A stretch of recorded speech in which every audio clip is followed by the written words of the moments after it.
In the small, quiet town of Villisca, Iowa, a brutal crime would forever shatter the peace of its residents. It was the early morning of June 10, 1912, when a horrific discovery turned an ordinary house into a house of nightmares. This is the story of the Villisca Axe murders, a mystery that remains unsolved to this day. The morning after the crime, the peaceful town of Villisca awoke to a gruesome discovery. Josiah Moore, his wife Sarah, their 4 children, and 2 young guests were found brutally murdered. The victims were struck repeatedly with an axe while they slept, their faces left almost unrecognizable. The scene was one of unimaginable horror. Investigators were horrified by the brutality of the crime. The axe used to commit the murders was found abandoned in the house, still covered in blood. Every mirror and window had been covered with cloths, as if the killer couldn't bear to see his reflection. Strangely, the murderer stayed in the house for hours after the crime, eating food from the family's kitchen before disappearing into the night. The investigation that followed was plagued with confusion and fear. The crime shocked the tight-knit community, turning neighbors into suspects. But despite the efforts of law enforcement, no one could identify the perpetrator. There were no signs of forced entry, suggesting the killer might have known the family, or perhaps he was already hiding inside the house when they went to sleep. Over the years, many suspects were questioned, but none were ever convicted. One of the most infamous suspects was Reverend George Kelly, a traveling preacher with a history of mental instability. He confessed to the murders but later recanted. Other theories suggested that it could have been the work of a serial killer, as similar axe murders were reported in surrounding states. But the truth was never uncovered.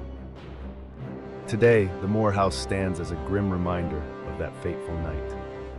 Over a century later, it remains frozen in time, attracting paranormal investigators and thrill seekers from across the world. Many claim that the spirits of the victims still linger. Visitors report hearing whispers, children's laughter, and even seeing shadowy figures moving through the house. Some say the air grows cold in the rooms where the bodies were found, as if the house itself remembers the horror that unfolded.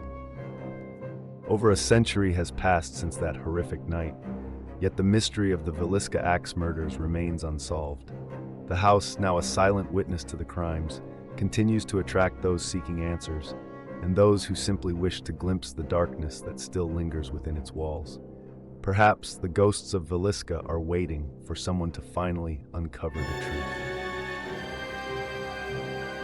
On Christmas Eve, 1945, a quiet home in Fayetteville, West Virginia, was transformed into a scene of chaos, confusion, and despair.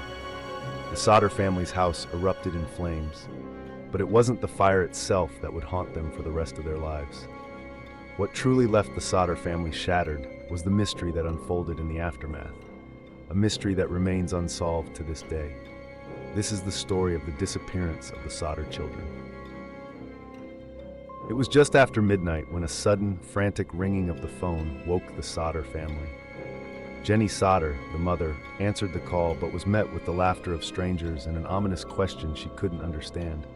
Dismissing it as a prank, she returned to bed, but within moments, the smell of smoke filled the air.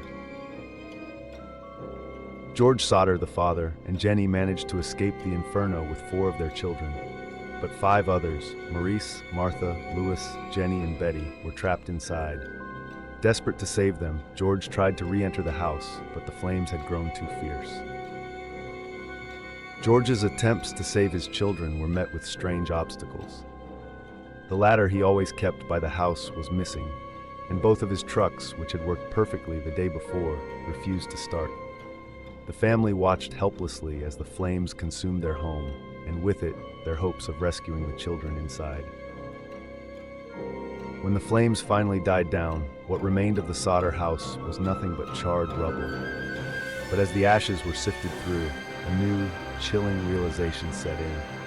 There were no human remains found in the debris. No bones, no fragments, nothing to indicate that the 5 missing children had perished in the fire. From the beginning, the Sodder family suspected foul play.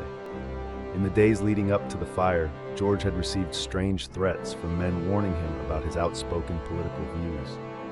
and on the night of the fire, a man was seen watching the blaze from a distance, laughing.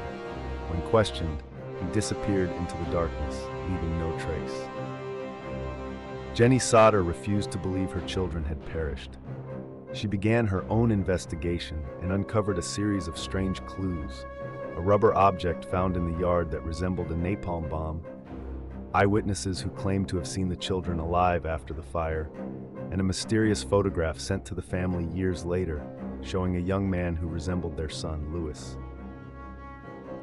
For the rest of their lives, George and Jenny Sodder searched for answers, never giving up hope that their children might still be alive. They erected a large billboard along Route 16, pleading for information about their children's whereabouts. But the mystery remained unsolved. Were the children kidnapped that fateful night, or were they victims of a darker conspiracy? To this day, the disappearance of the Sodder children remains one of America's most haunting, unsolved mysteries. Was it an accident, a kidnapping, or something even more sinister?